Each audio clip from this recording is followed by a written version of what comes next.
Live from the Beaumont Broadcast Center, you're watching KFDM 6 News at 6 in HD.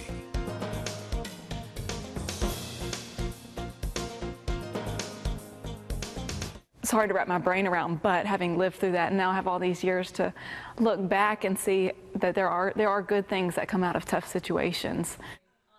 A woman remembers her father and reflects on her life without him, 25 years after the Beaumont police officer was killed in the line of duty. Good evening, I'm Megan Dillard. Thank you for joining us. Kelly has the night off. The death of a police officer is something that impacts not only his or her family, but the community when it happens and in the years that follow. 25 years ago today, the Beaumont Police Department lost Officer Paul Hulsey Jr. This man, Michael Lee Lockhart, shot Hulsey in a Beaumont motel room when the officer tried to arrest him for auto theft. Hulsey left behind his wife, 2 daughters, his parents, and other relatives. This week, KFDM sat down with one of Paul Hulsey's daughters. Ashley Behn is married and has a family of her own. She explained how the death of her father still affects her life more than 2 decades after the shooting. Small, really personal items that brought back all kind of memories. Ashley Behn hasn't looked at these keepsakes for a long time. His jacket. Reminders of her father, Officer Paul Hulsey Jr., shot and killed in the line of duty. Flag on his casket. She was 6 years old when he died, 25 years ago today. She has fond, though limited, memories of him. We were at the mall, and he was at the mall, but he was working. And I yelled, "Daddy!" It's just one of those things, if you're undercover, you don't really want to happen.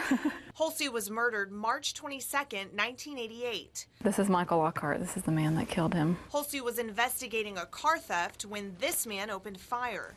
Hulsey died at a Beaumont hospital.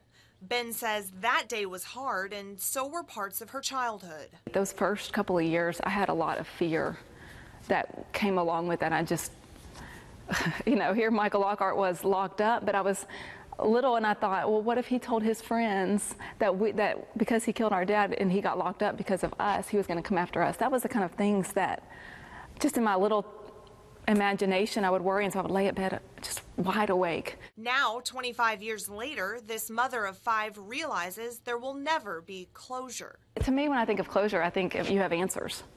And you know why. I don't know why he did that. And I can see some good things, like we've talked about, that have come from that.